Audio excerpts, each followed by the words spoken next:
Well, hi, everybody. It's Amanda again from the Client Relations team, welcoming you to another really exciting Chalk Talk tonight. We're so excited. So many of you are joining us this evening. So thanks again for carving some time out for us tonight. Before we get started, we did want to take a couple minutes off of the top just to address a little bit of business. As I'm sure you know, the city and county of San Francisco has extended its shelter-in-place order through May 31st. Given this extension, the Giants have decided to credit ticket purchases for impacted April and May home games. For our season ticket members with us tonight, you were all sent an email this afternoon regarding this decision, along with the two options you have regarding the credit from those impacted games. In an effort to provide as much flexibility as possible, you have the option to receive an account credit with a bonus towards your 2021 season renewal, or we can return this credit back to your original form of payment. If you have any questions, or more importantly, if that email did not arrive to you today, please take a moment to reach out to your client relations rep so that we can get you all of the details about your options. For our group leaders and our suite holders who are joining us tonight, you also should have received an email this afternoon with your details. Your reps are also available. So if that email didn't arrive, or again, if you have questions, don't hesitate to reach out. And lastly, if you are joining us tonight on YouTube and you purchased individual tickets from the Giants directly for an April or May game, an email was sent your way as well. If you did not receive an email, please call our main phone line during regular business hours to speak to our customer service representatives. We really want to take a moment to thank all of you for your patience here over the last few weeks, and we're really excited to be able to bring these options your way. We also wanted to take another moment to thank all of our season ticket members and members of our Giants family who are working on the front lines during this shelter in place. This week, we'd like to send special thanks to lower box charter seat member Carol Pendler. Carol is a member of UCSF's Police Department Security Detail. In his role, Carol supports doctors, nurses, and patients by ensuring that safety protocols are followed at every entry point. He also works at mobile testing sites and PPE processing sites.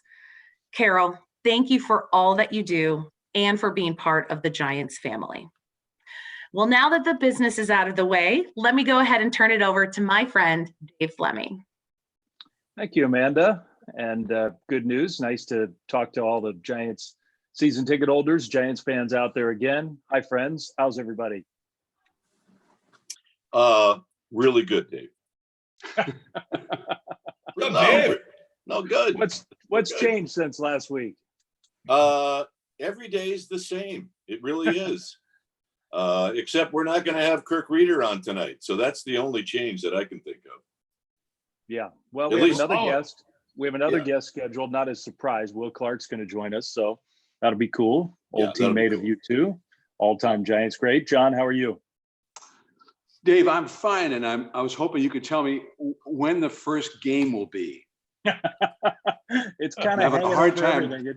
I'm having a hard time tracking that down. Yeah, it's tough info to find. Every day is a new plan, a new proposal, a new whatever. One thing is it did sound this week like baseball's feeling a little more optimistic. Did it sound that way to you guys about getting some games in some form in 2020? I don't know. I thought I detected a little bit of optimism. Yeah, I thought the article in USA Today with Bob Nightingale gave us all hope. So I'm thinking we're going to have games, and hopefully by July 4th we'll be on the field. I'm missing the game so badly right now that anytime anybody says anything, I just see the headline on Nightingale's article. And I'm like, yes, we're playing. Okay, sounds like a great plan. So I'm hopeful. One of those plans, there have been a lot that we've heard about, and I guess baseball is discussing all of them and looking for the pluses and minuses of all these different ideas.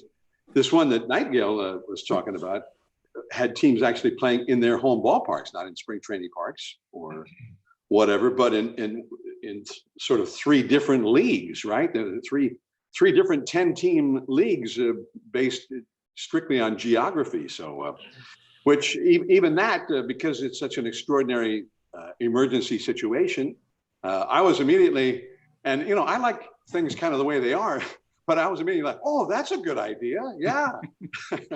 So I'm probably not a good barometer in terms of is that a good idea? Is that workable?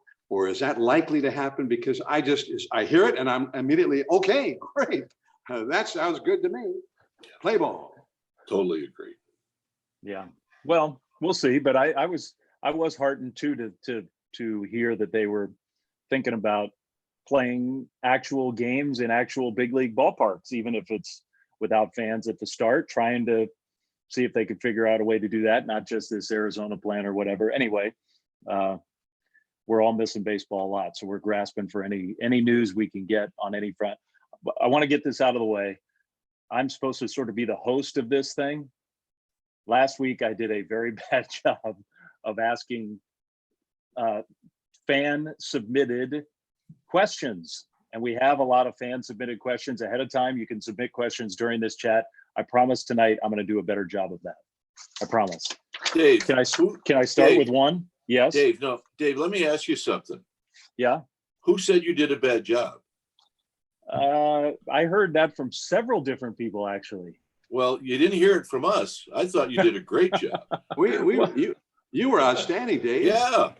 We all had fun. We had a great conversation, but I got some feedback that maybe we needed to take a few of those questions. Dave, I gave you 5 stars. I did Okay, too. thank you. I'm feeling feeling better. I want to give you one of these Emmys right now for the job that you did. Well, I will say this. We did one show and we got sponsored. Oh, yeah. Oh, that's pretty good. He gave you 5 stars, but that's like, Mickey Rivers, like 5 stars out of how many? 100?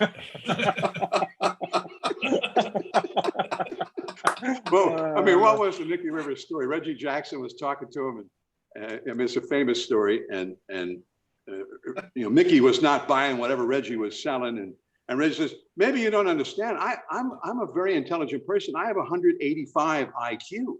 And Mickey said, "185 out of how many? 1,000?"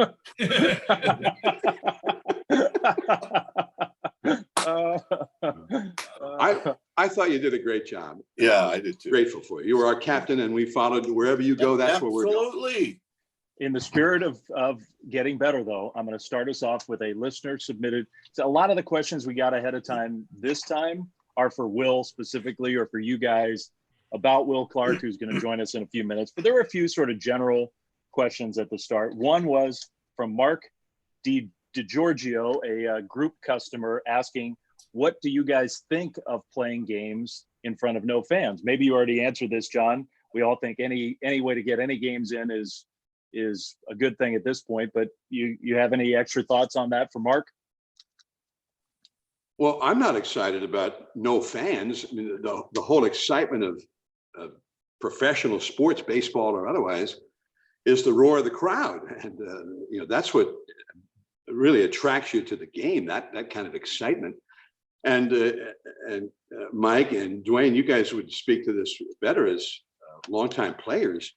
I think the players feel the same way about it. I think it inspires the players. So it would be weird not to have any fans there whatsoever. Well, I look, if they said they're going to play on the moon, I'm in, totally in. Let's go. And as far as the fans, I mean, when we were kids playing with throwing the ball up against the wall, didn't we make the fan noise on our own? So that's how important the fans are. I mean, all of us, whoever played, whoever broadcasted, we do the fan noise better than the fans. So yeah, it's not going to be fun without the fans, but we want to play. When I was a kid playing Stratomatic baseball, a lot of times that was just me. I managed both teams, and I not only played the games and managed the games, made the lineups. I did the crowd, base hit. I did the ballpark or dun, dun, dun, dun, dun. I did the public address. The right fielder, Jack Clark, number 22. It was kind of a weird sight if you walked in on me in the middle of a game, and somebody would say, "What's your son doing there?" My mom was very, quick on her feet. She'd say, "He asthma, a little asthma. He'll be fine." But John, if you were playing the Giants and the Dodgers, would you do Vin Scully? Oh, it was a Dodger game. I'd have Vinny, So Wes Parker, the hitter now, not a very good hitter, but an excellent defensive player, at least in Los Angeles, they feel so. Not so much in a rational sense, but you've got to like something about him. He's very good looking. I don't know. But I like the Dodger PA man, though, John Ramsey, because you'd hear him in the background. It always sounded like he had heartburn, right? He's like a right fielder, Frank Howard. So the Giants had a great PA man, Jeff Carter, and the guys from my era, because Jeff not only was great and a great voice, he was in a lot of the Dirty Harry movies later on with Clint Eastwood, but he sang the national anthem. He not only announced the anthem, "Now, ladies and gentlemen, will you please join in singing our national anthem?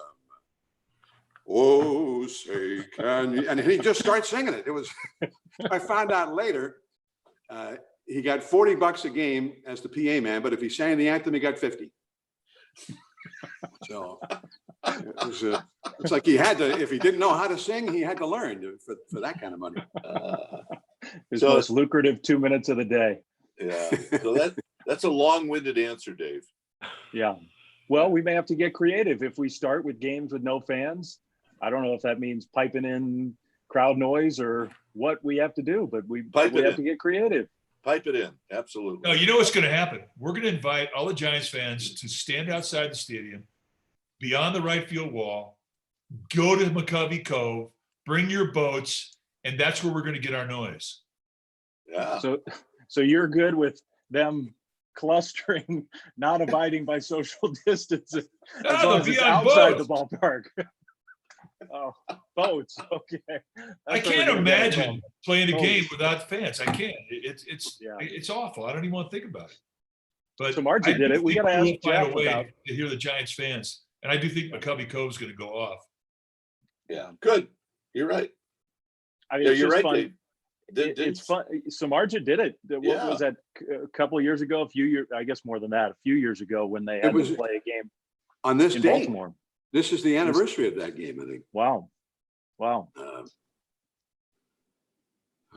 mean, as broadcasters, it's hard to raise your voice when there's not a sound in the ballpark, though. Right? We wouldn't do it like a golf match, would we?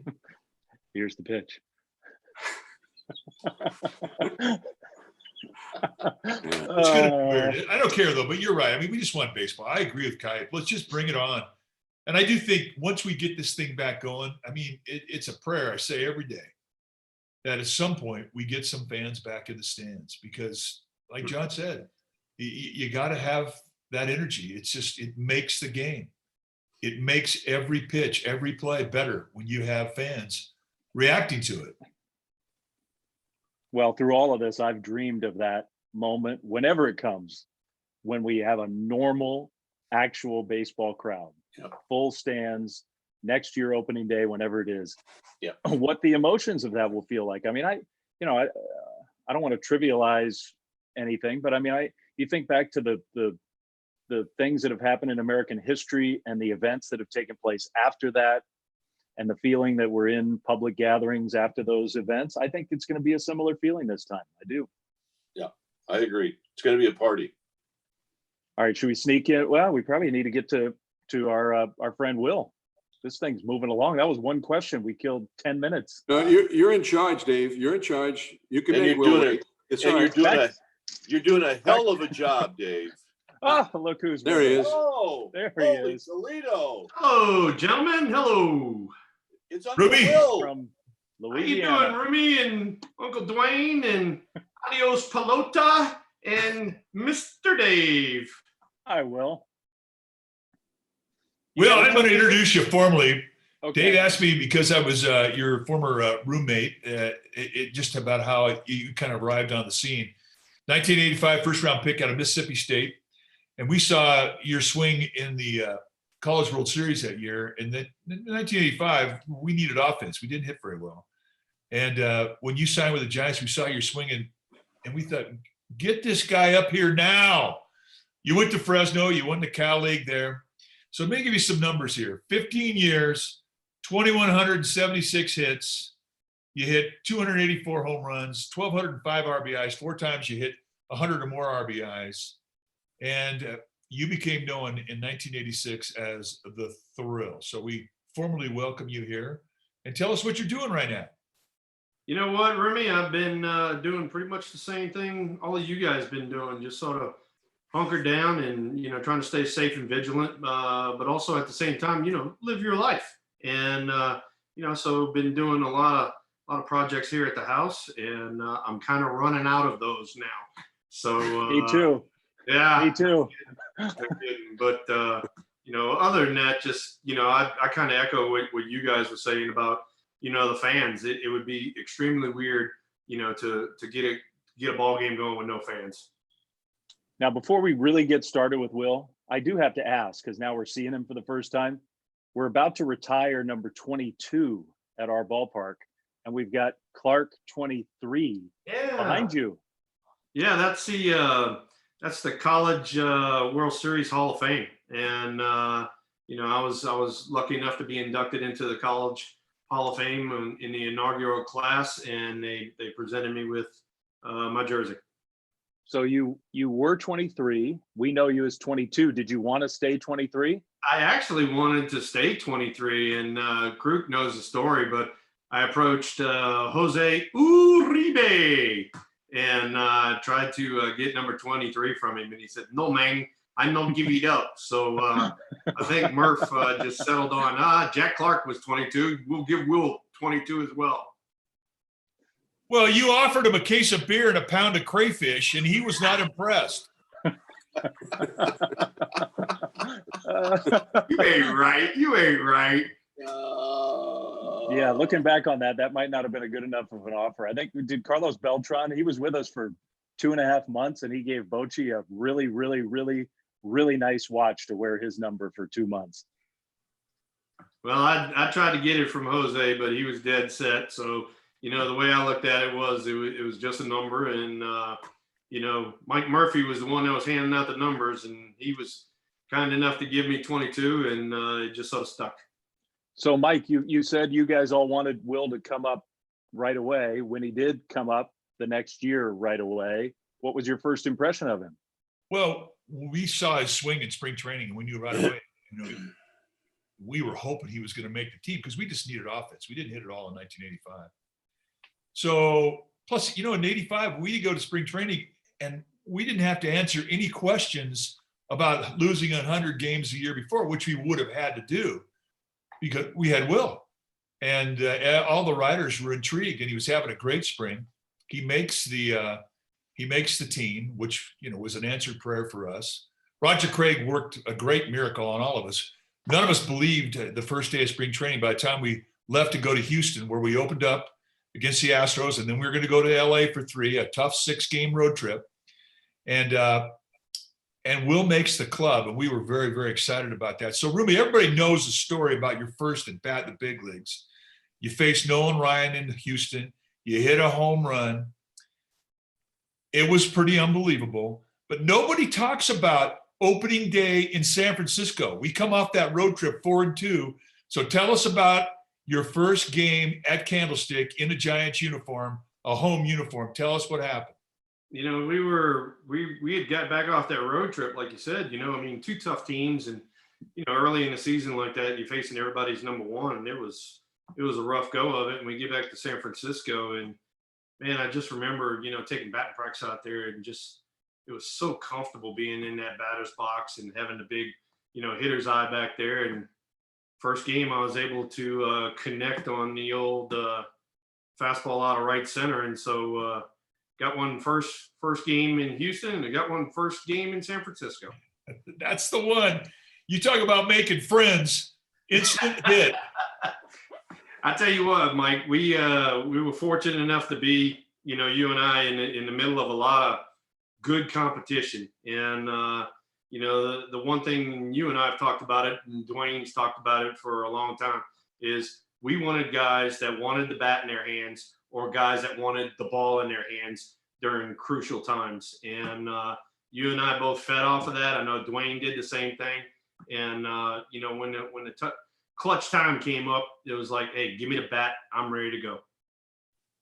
Do you think you could hit big league pitching right now? Give me a week to practice. Crawford and I have that discussion all the time. He's like, man, he says, you guys couldn't hit in our era because, everybody throws so hard. And I told him, I said, you meathead. I said, they got a freaking white box on TV. And I said, it's got to go in the white box. I said, we had Greg Maddox and Nolan and those guys, and the umpires giving them that far off the corner. I said, no, you couldn't hit in our era. I could hit in your era. Agree. Nobody's arguing with you. I agree. That was talking about the home run in your first game, first at bat against a Hall of Famer, first game at Candlestick, your first home game in the big leagues. I remember doing a game when you went to the Cardinals years later, and Will Clark homered in his first 4 starts as a Cardinal, including the nationally televised Sunday night baseball game. And we'd hardly even told the story yet. Man, he came in the other night in his first game as a Cardinal. It was a pennant race. They picked you up. McGuire got hurt, and they traded for Will Clark. Boom, home run right away. And then he kept hitting home runs. His first at bat in St. Louis on a Friday, another home run in the second game of St. Louis. And I'm hardly finished telling that story yet about those 3 games when boom, and we got a little extra time to tell the story because the fans were giving him a standing ovation every time he had his first at bat in a game at Busch Stadium. He made one of the great entrances of all time. So you were still doing that, 15 years after your Giants debut? I mean, what was it about those making an entrance? Is that it? You knew how to rise to the occasion, it seemed. How'd you do it? That's a good question, John. You know what? It's just one of those situations where you kind of try to stay in the moment, try not to get too nervous, get too pumped up, and do what you've been doing your whole life.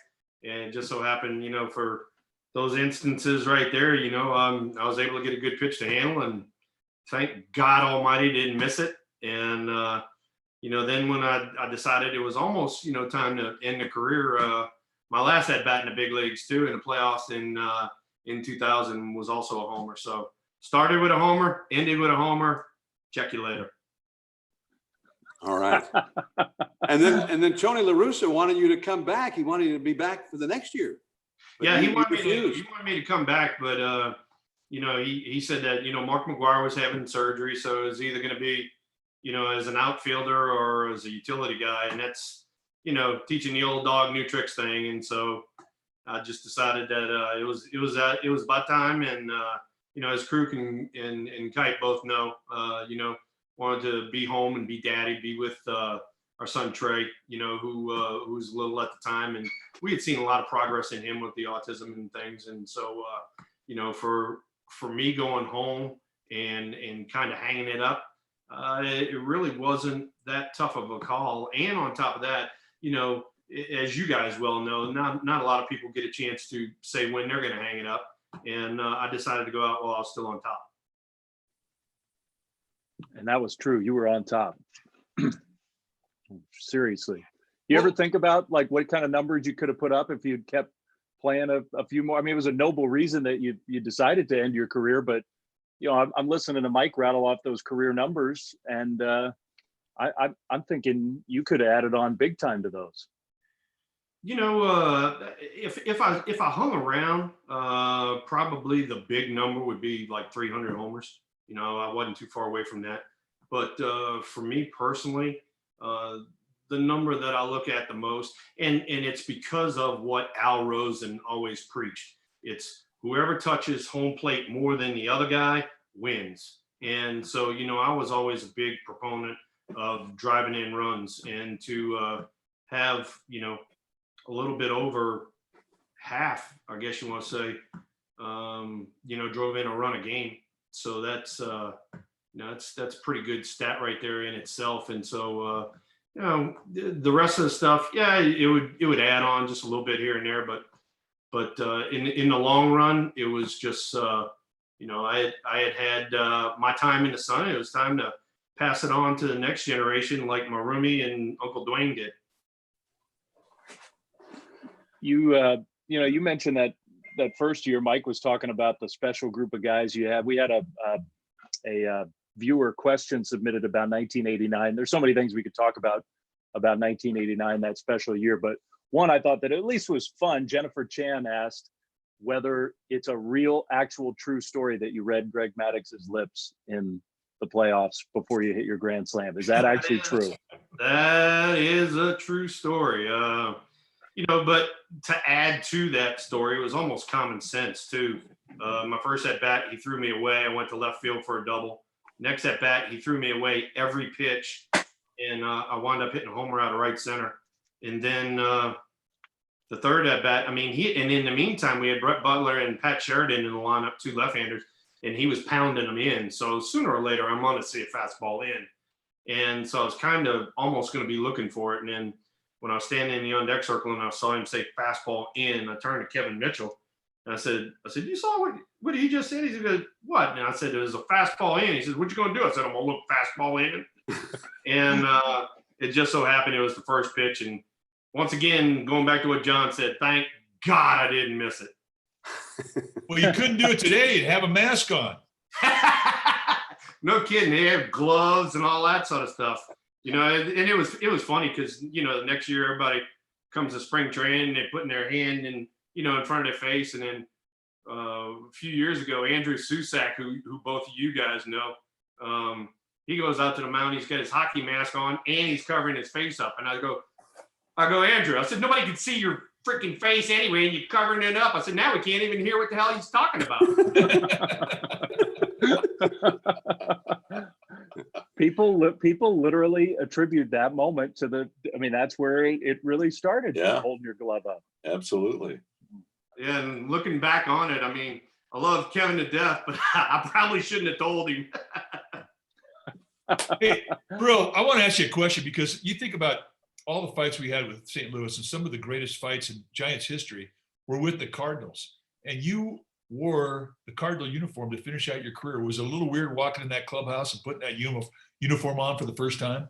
You know what? It kind of was. And the first person that I see when I walk in is the third base coach, who's Jose Oquendo. And I was like, hey, buddy. And we just sort of brushed it under the rug, and we got to be great friends and still are great friends. And yeah, as you guys well know, it's just in the heat of the battle. And, you know, I was going in there to do a job, make sure nobody was going to turn a double play. And they damn sure didn't turn a double play. Good. Dave, Kite, another thing to expound on that, and, you know, and Kruk and Kai both know this because I've told them a few times, but I hated to run. So if I had to run 90 feet, somebody was getting hit. What do you mean you hated to run?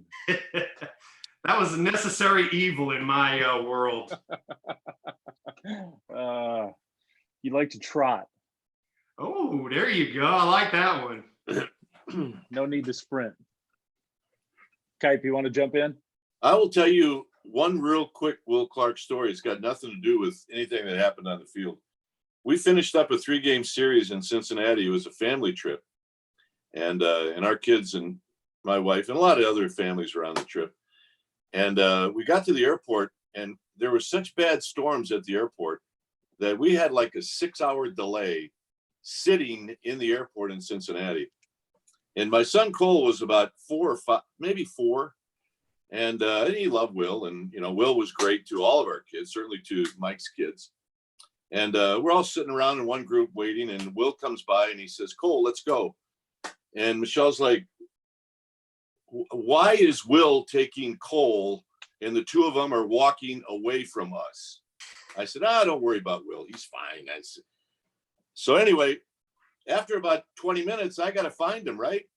And as I walk down the airport in Cincinnati, I look in the bar, and there's Will sitting in the bar, and there's Cole sitting in the bar, and Will's having a beer, and Cole's having a Coke, and they're just having the greatest time in the whole world. So I walked back, and Michelle said, did you find him? I said, yeah, I found him. He said, well, what are they doing? I said, I don't know. Will's got a Bible, and they're going over verses. It's great. He said, oh, good. Well, I was a little worried there. I said, well, don't worry. Will's got everything under control. So that's my guy, Will Clark, Uncle Will. There he is. You remember that, Will?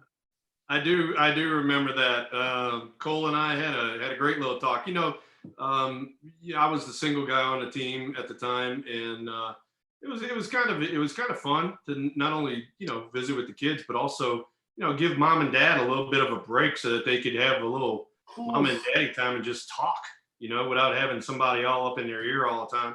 And Kruk pointed that out to me, you know, all of those years, you know, that we were roommates, and you know, it was fun to, you know, babysit the kids and let Mike and Jennifer go out and have some dinner or whatever it might be. That is, you had to have been the coolest babysitter in San Francisco. We had a lot of games, I can tell you that. We had ping pong, we had baseball, we had basketball, we did it all. Volleyball for girls. I think the Giants fans know you as a guy who was just enthusiastic about everything that you did. That was part of your charm when you first came up all the way through your playing career. Matt DeFrega submitted a question sort of along those lines. There's that famous clip of you guys when you made the playoffs in 1987. And he was just wondering about that enthusiasm, that feeling of getting there. I mean, that was just your second year, but do you remember the way you felt? No, God, you pretty much could see on that clip how I felt. I was going a little crazy and dropped a few F-bombs on there. So Roger Craig made me apologize the next day. But you know, one of the things that Kruk came up to me and he said the next day, he goes, dude, you said you've been waiting for this for a long time. He says, hell, I've been playing for 12 years and I ain't figured it out. You know, but I've been dreaming of it. I mean, I lay in bed, you know, awake at nights dreaming of, you know, being in the playoffs or making the playoffs, whatever it might be. And here we are, you know, literally 2 years after losing 100 games. Yeah, but you know what, though? He'd say that all the time in the restaurant. Guy drop a steak in front of him. He'd say, yeah, I've been waiting a long time for this. That was a standard line. Oh, my God. Dave, you hear it all the time, right? You hear it all the time. But with my roomie and Uncle Duane, they embellish the stories to the best degree ever. No. Okay, tell us about the first time that you went and had sushi. Oh my God. Somebody invited me to go eat sushi. Yeah, it was Duane. Yeah. And I told Kruk the story, and I'm like, dude, this is bait. This ain't something to eat. This is what I put on the hook to catch some fish. But you tried it? Oh yeah, and I'm a sushi fanatic right now. I try any kind of fresh sushi. Hey, Dave, he ordered 7 orders of teriyaki chicken that day. That was it was not going to be fish. It was great. So you call Mike roomie, and we all sort of think that's fun, and you guys are still great friends to this day. You were actually roommates. Yep.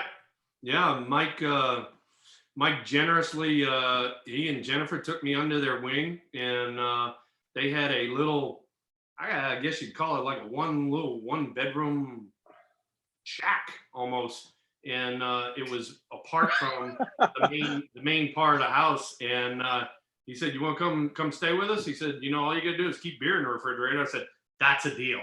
And so that's how we got to be roomies, and that's how I got to be kind of part of Uncle Duane's crew too. And you like, would you guys drive to the games together?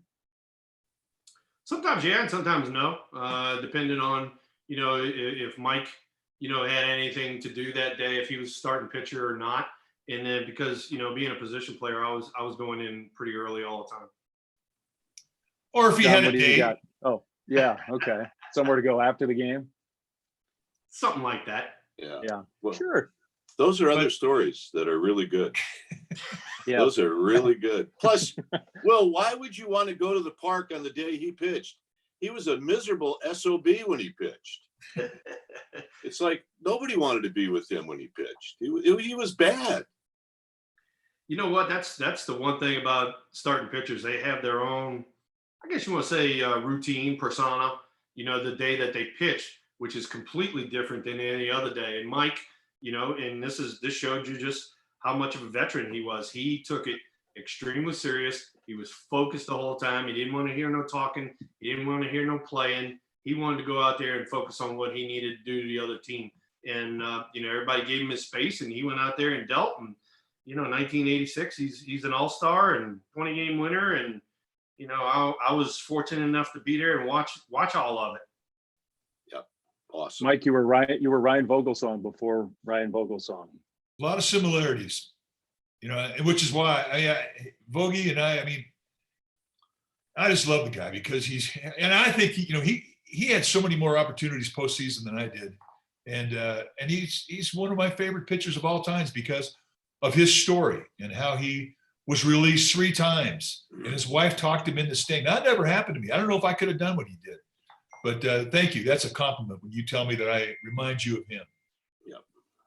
John, you want to jump in?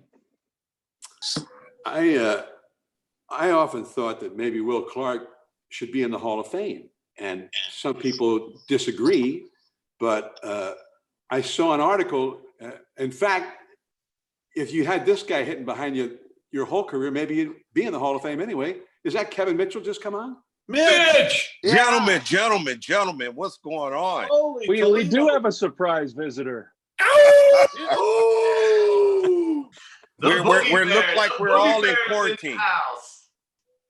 I said we look like we're all in quarantine right now. Yeah. Quarantine has never been so much fun. When you Oh my God, is that Moses?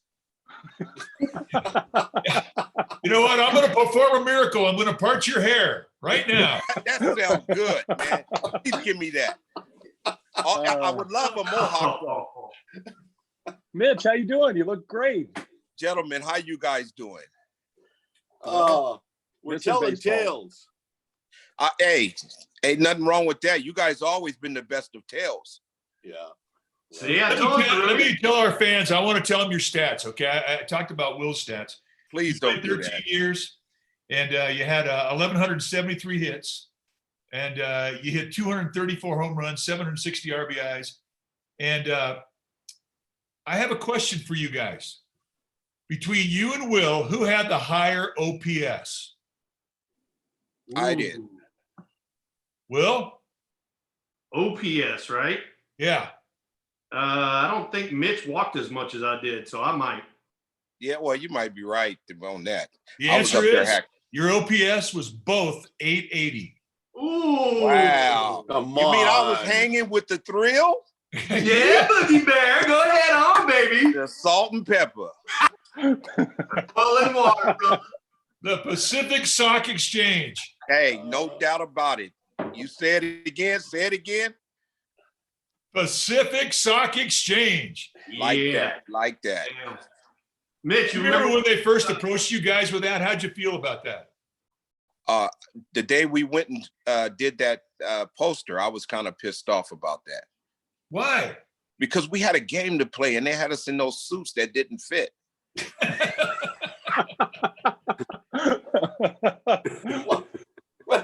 Were they too big or small? They was too big. We had pins and everything up. Right now, it probably fit me, but back then it wasn't fitting me at all. I was kind of upset. We had a game to play, and me and Will was down there all day, shooting all day down there. And I was kind of upset about that because I was ready to go play the game. I think it turned out great. I think it was worth it. Yeah. Yeah, it was. It was after, but I was worried about having a bad game. Yeah. That's well, awesome. You didn't have too many that year, but you had But 47 home runs. But if Kruk came to my locker and asked me how I was feeling, if I was feeling good, then it was going to be a bad one. If I was feeling bad, it was going to be a good game. Oh, It's true. so Yeah. being upset about the photo shoot was probably a good thing then. You probably had a great game.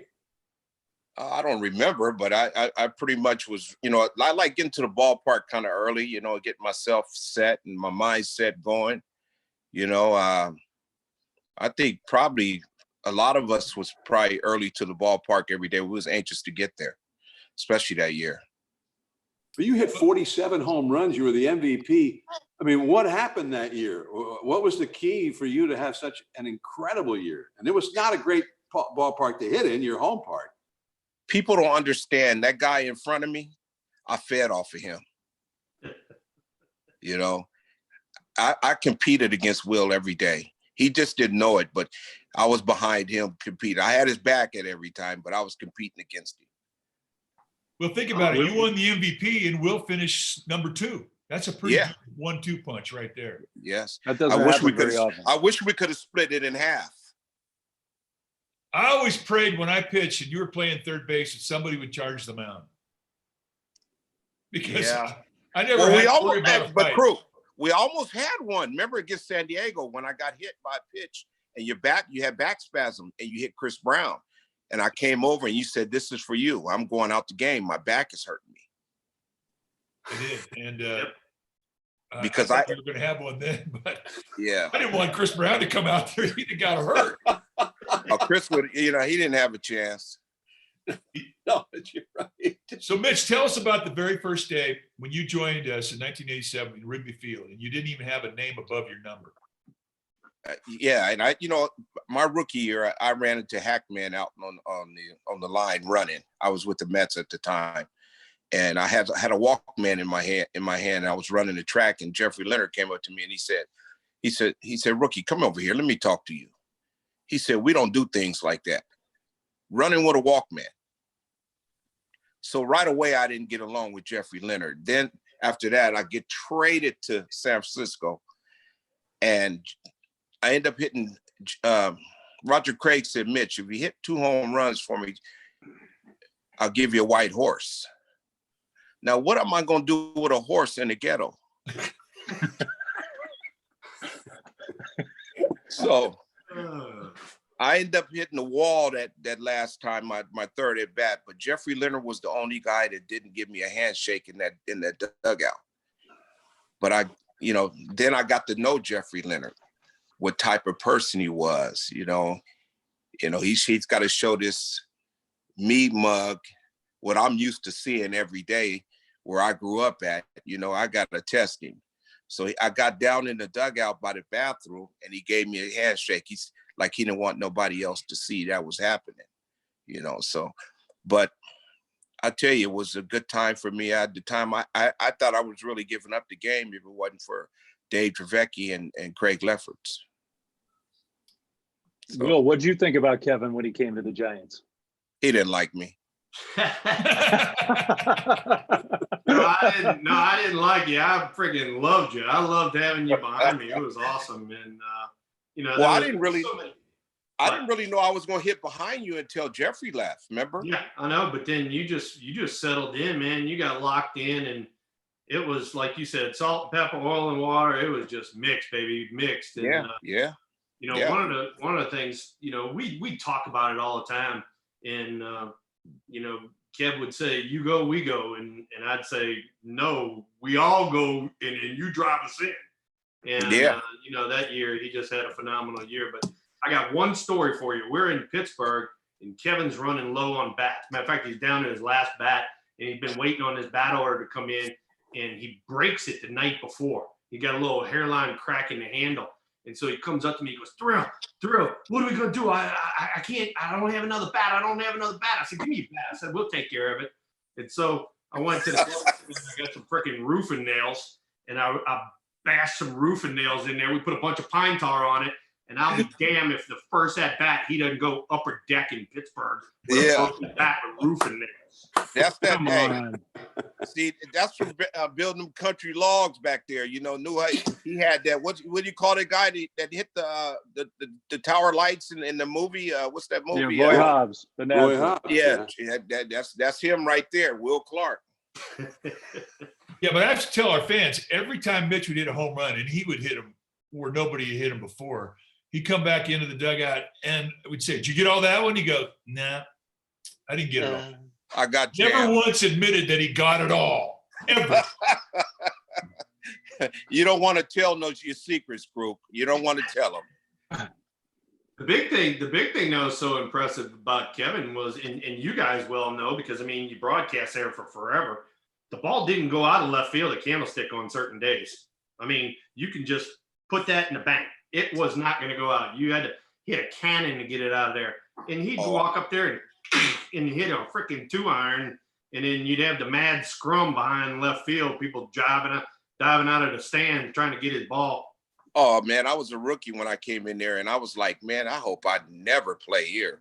I ended up getting traded there right after I got to San Diego. I said, oh man, I'm not gonna never hit the fence here. That's what I always thought. But you know what? I tell you what, Willie Mays, after talking to Willie Mays, he's always said, you know, try to hit the ball to right center. There was a wind tunnel there, you know, and every time I went to the plate, I at least tried to hit the ball to right center a lot.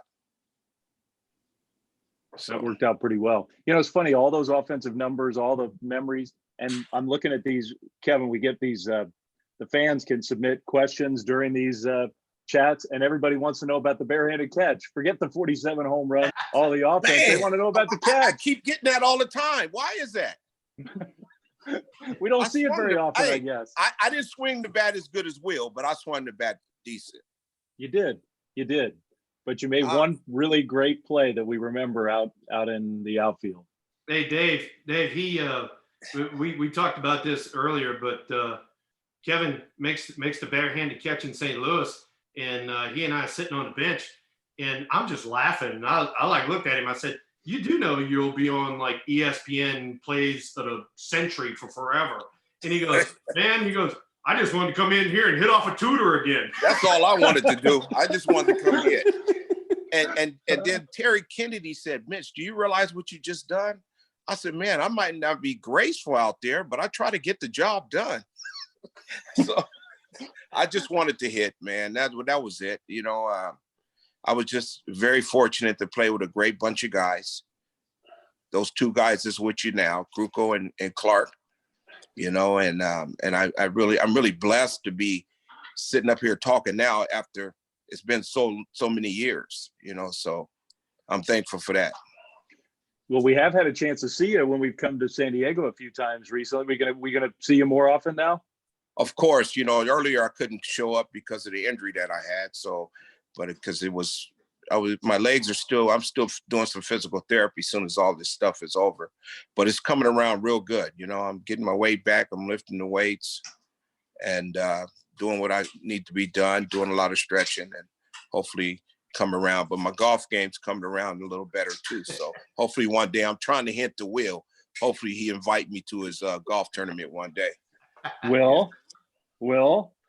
I don't have a golf tournament. That was a few years back. Right now, I'm going to go out there and caddy for Boogie and let him whack him around like he always does. Okay. Well, I've been watching YouTube for a long time, and I just seen your YouTube of you on YouTube. So I was watching that the other night. So I said, like an old Will Clark game, or what were you watching? No, it was his fundraiser, you know, his golf tournament, and he teed off, and he still had that beautiful swing that he always had. You know, I don't know, how can a guy like this have a beautiful swing like that with a squeaky voice? Hey, Mitch, that's a good question. And Will, I'm going to ask you the same thing. Mitch, you go first. Give me your favorite swings of players that you watched as a kid or watched as a player. who were your favorite baseball players' swings? Well, one was Will, and another guy it seemed like he made it real simple, was Tony Gwynn. As I was coming up as a kid, I used to watch Bill Madlock a lot. Yeah. And yeah, Bill Madlock, Paul Molitor. You know, I always watch feet where they set their hands and stuff like that, man. So, but the most beautiful swing I've ever seen that I played this game as long as I did was the Thrill. The Thrill had the most. I mean, he can look ugly on the swing, man, and it was beautiful. And still get a date. Yeah. And still get a date. Ain't that something? Thrill, who's your favorite swings? Oh my, I'm kind of in the same boat with the Boogie Bear because I talked to him so much because we could never get him out was Tony Gwynn. So, you know, Tony and I got to be such good friends. I love the guys that he just said, Molitor and Madlock. You know, Robin Yount was another one. George Brett was another one. And then a little bit behind us was Griffey Jr. You know, these were all guys, you know, we would never, and Kevin and I talked about this all the time. We were never guys with this launch angle craziness. What we wanted to do is we wanted to get in the zone and stay in the zone as long as possible. And that's why you saw, you know, myself or Griffey or whatever get extended all the way through the zone. And Kevin did a great job of it too. And now you see this launch angle stuff and it's like, it makes you want to throw up. And I still teach my kids the old school way. You know, I don't like the launch angle. You know, I put it out there. I do not like it. I mean, it caused a lot of problems, I think, in a swing, and it gets in a lot of bad habits. That's one thing that I don't like. I mean, if you get through the ball, a lot of good things is going to happen. You know, Rock Carew always told me, you know, because I kind of pick his brain when I talk to him a lot. As long as you get that bat head in front of that plate, you're going to do some damage. So. Mitch, you were one of the best breaking ball hitters I ever saw. Are your kids good breaking ball hitters? Who, my daughters? Yeah. I got all girls. So what? Can they hit? Can they hit? Probably hit a joint. That's about it. Now, I wasn't expecting that. Oh my God. No, but the kids you teach a lot of kids. You teach baseball. You're talking about hitting? The kids I work with. Okay, yeah. You work with a lot of kids. Yeah, you're right. I'm just messing. But you know, a lot of my kids can't hit. A lot of my kids don't went off to college too. I got a couple of kids at Pepperdine and stuff like that I worked with since they was kids. And I got some more kids since I've been working with since they was 9 years old. Now they're in college and high school. I'm still kind of going down there, doing a little bit of work with them down in San Diego and just trying to keep them sharp. That's it, you know, and keep their head where they won't make the same mistakes as I made in the game and stuff like that. Dave, it's August 29th. You're leading the league in saves. Nice going. Way to go. I thought so. I thought that was a good one. You owe me one, Mitch. Tell you what, you never know what the Boogie Bear is going to come up with. You never know. Well, you got to keep it 100 when you're out here, though. You know what I'm saying? So that's all I try to do. I try to stay 100 with all of y'all. I love it. Hey, you Chris, guys before we get off here, tell everybody about the Boogie Bear story, and it was either St. Louis or Cincinnati with the leather suit in the bus and sweating. No, that was spring training, bro. Yeah, no, you know what it was? We had an exhibition game in Phoenix. Yeah, we had an exhibition game in Phoenix. So it was like June.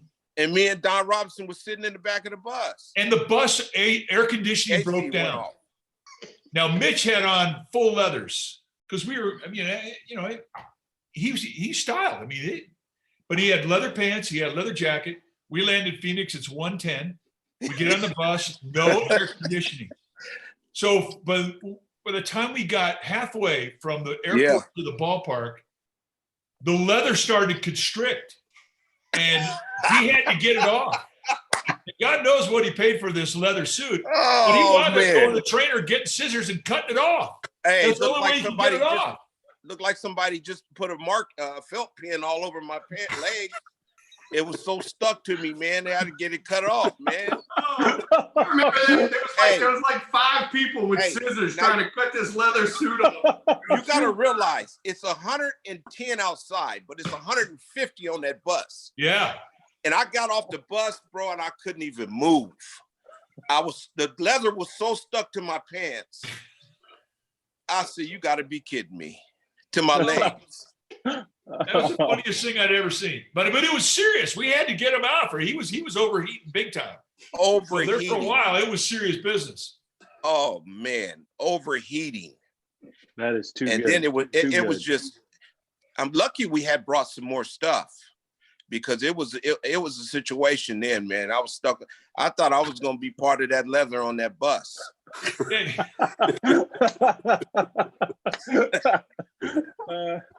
Oh God. Hey, Dave, we can just tell story after story after story like this with that man right there. We were teammates, fortunate enough for 3 or 3.5 years. And yeah. God Almighty, not only were we best buds, on the team, in the clubhouse, whatever it was, but man, laugh and giggle like this, whether it was on a plane, whether it was on a bus, whether it was in the clubhouse, and Kruk and Kite both know about team chemistry and all that. And it was just amazing how all of us meshed. Hey, but I'm gonna tell you guys right now, don't think it was just me and Will. That man Krukow, man, he's something else, bro. I'm telling you, he's a prankster, bro. He's a prankster, and he still is, man. I listen to him all the time. I go to Giants baseball, watch Giants baseball when we did have baseball, and I gotta listen to Kruk and Kipe all the time because they gonna make me laugh. It's the stuff they say, man. It's so Mitch, see, when you go up to home plate, and you take your batting gloves out of your back pocket and your pocket comes out, right? So I'm up there in the booth with Kruk and Kite, and Kruk goes, "Oh, look, his back pocket came out. He's got what we affectionately call the elephant ear." And I'm like looking at him, I'm like, we didn't call it no elephant ear. And he looks at me and just go along with it. So him and Rumi and Kite right there, just 5 minutes on a broadcast, wasted 5 minutes on this pocket hanging out of a jersey. Why they call it an elephant ear? And he was they can come up with some stuff, Will. They can come up with some stuff, bro. I don't even think none of the stuff they say is even heard of, bro. Hey, it's not even the truth, Mitch. Kite, you guys put a 20 on everything, man. I'm not even gonna say a 20, a C note. That's our job. Hey, I understand, man, but you make everybody believe it too. And I'm sitting up here saying, "Oh, these fools up here listening to this." See, I was going to say goodbye to you about 30 seconds ago. Now I'm glad we kept you on. Oh. I know the Giants. I know the Giants want to, bring in a few other alumni and all that sort of stuff. But man, if you have Kevin and I back on, we got a lot more stories. Oh, yeah. Hey, especially about come back on. Will you come back on? In a heartbeat, I'd do this again. This is this is great. Know what, though? Not only hanging out with you guys, but I know the Giants Nation is watching all of this stuff too. And man, this right here, this banter back and forth like that, this is being in the clubhouse with us. Yeah, this is a plus, man. I love it, man. And I've always enjoyed, just the company that I'm around when I go up to San Francisco. I miss it. Like I say, I miss the game now, and there's nothing to do. Nothing. You get up every day, you do the same thing over and over. And I eat the same food every day. So I don't even want to ask what it is. It's good, man. I eat good food, man. Egg whites, everything, man. Okay. I got to watch what I eat now, as old as I am. So I want to stay around so I can, talk to Krupp and Kite, and see them and see Will, see Miller. He's a legend in my book. He should be. Yeah, he's a legend. I love his voice. It's sexy.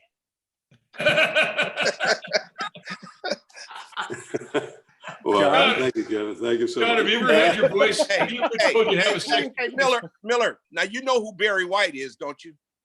Barry White, absolutely. You got that Barry White, man. You got that Barry White. I can have a young lady over and she gonna fall in love with you just listening to you on TV. Well, I love you, baby. It's like Will Clark and Kevin Mitchell hitting back to back. Playing your game, baby.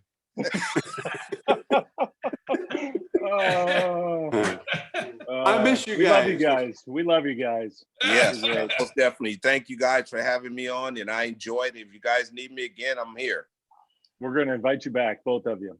Same for me. I mean, I love you guys. I mean, being around the ballpark, when I am in San Francisco and being able to see you guys and visit with you, it's special. But then when you bring on a guy like this, who we got so many great memories with, it just makes it all the more special.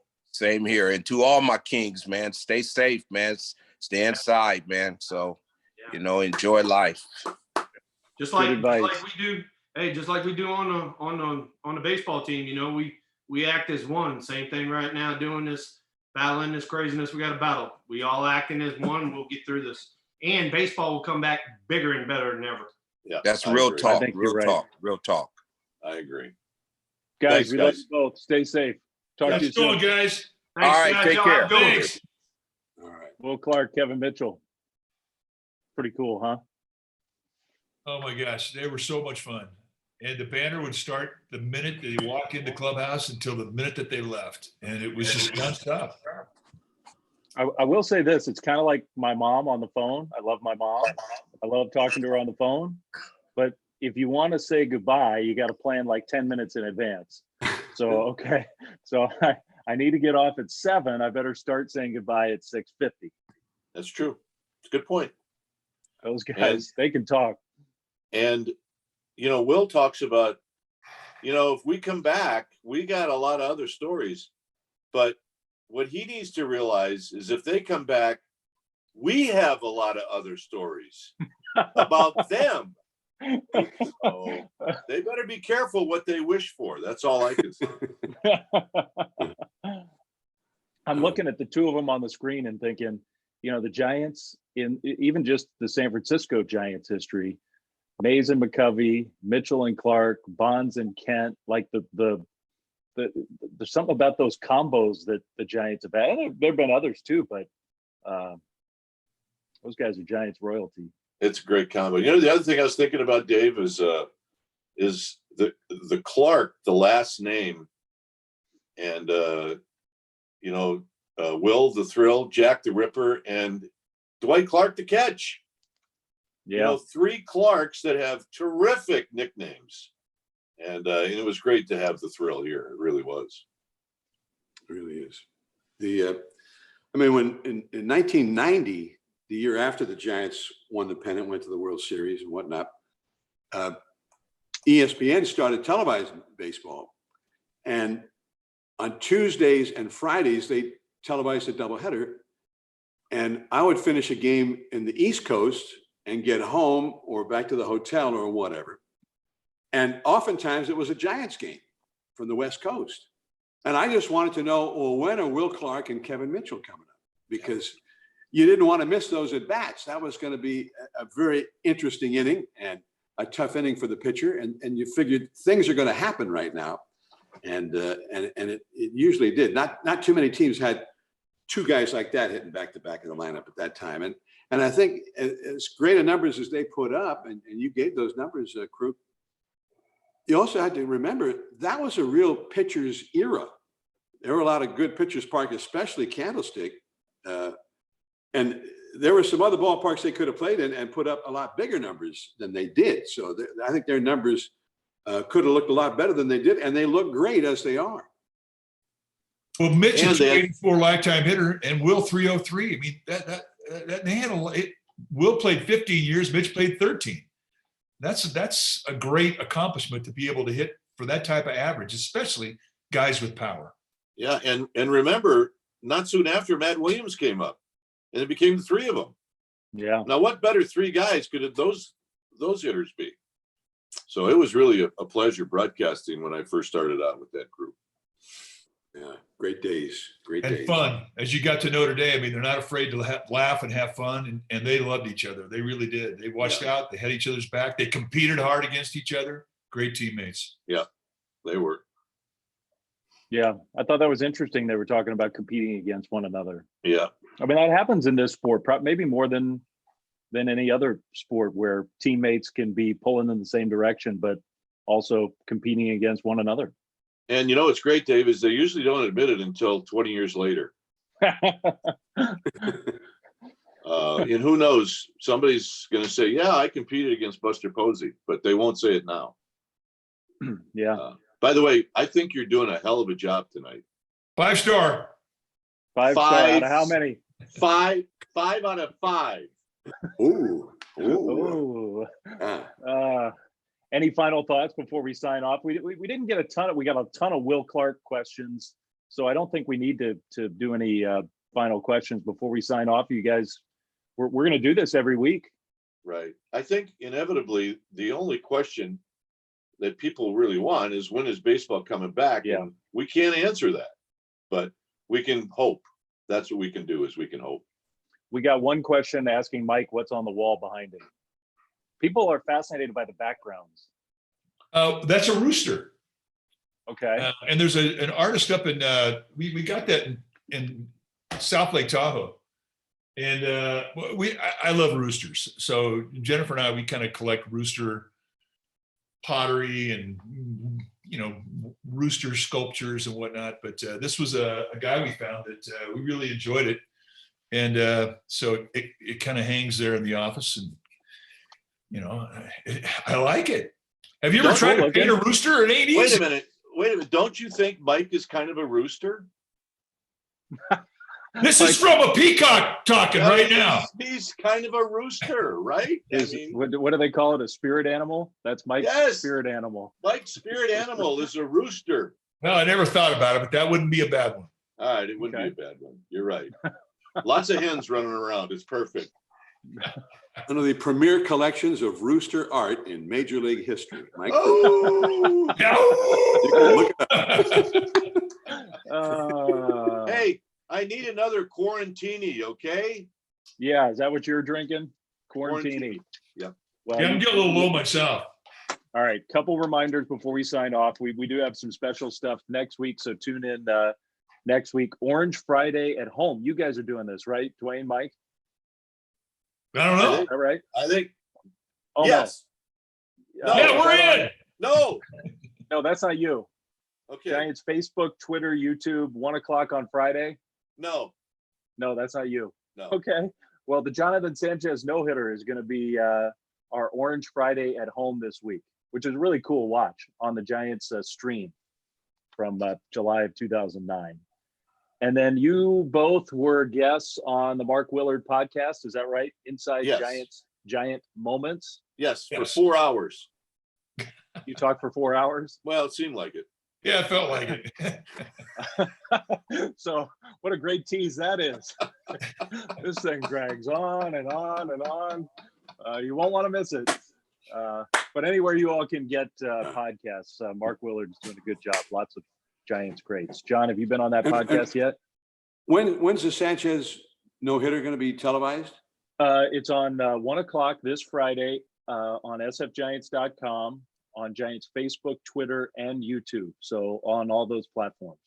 Because, I mean, that was one of the great stories that I remember in years and years, because he was always a guy who had strikeout numbers. He was tough to hit, but he was always battling himself. He had wildness issues, and they took him out of the rotation. And this was I can't remember why he got this particular start. Somebody's arm was sore or something happened to somebody, and he got this one start. He wasn't back in the rotation, but he got this one start. And his dad had come up from Puerto Rico to see him pitch in person for the first time.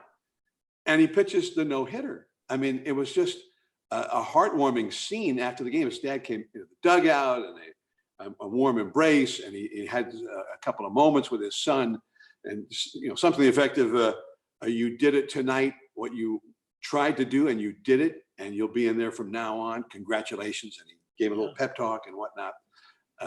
That was fun. And as I understand it, he still pitches in winter leagues down there, and stays in great shape. He was always in great shape, and he's still throwing the ball pretty well. So that would be fun to see that, I think. Who was the catcher that night? Was it Eli? Yeah. Eli Whiteside. Eli Whiteside. Something was going on at home at Benji, and Eli caught the no-hitter. It was great. Good for him. It could have been a perfect game. Could have been. Yeah. Was it Uribe who kicked one? Yep. Yeah. I always felt like that was better than a perfect game, right? Perfect game, you got 27 outs in a row, nobody reached base. But in effect, he got an out that was kicked away. Uribe couldn't handle it. And I'm sure he felt really bad about it. But in effect, he got 28 outs. He did better. Yeah. He did. You know what he was that night? He was a rooster. Jonathan strutting Sanchez. around. Yeah. Strutting Rooster. around. Well, next week we'll be back together. Fun to talk to you guys as always. Nice Hey, going, gang. follow Enjoyed the it. rules. Quarantini. Go have another one. John, great to see you. Mike. And we do have some cool stuff planned for next week already. So maybe it's not all planned yet, but next week will be fun. Same time, same channel. Next Wednesday, Willie Mays' birthday, right? That is Willie Mays' birthday. Yeah. Great. So A little tease, maybe. an historic day. Yeah. It could happen. Big day for the Good Giants. topic. Good topic. All right, guys. Great job. All right. Good to talk Way to to go, you. Dave. See you Five guys. out of Bye, five. Giants fans. 5 See out you of 5, soon. Dave. 5 out of 5. I take it.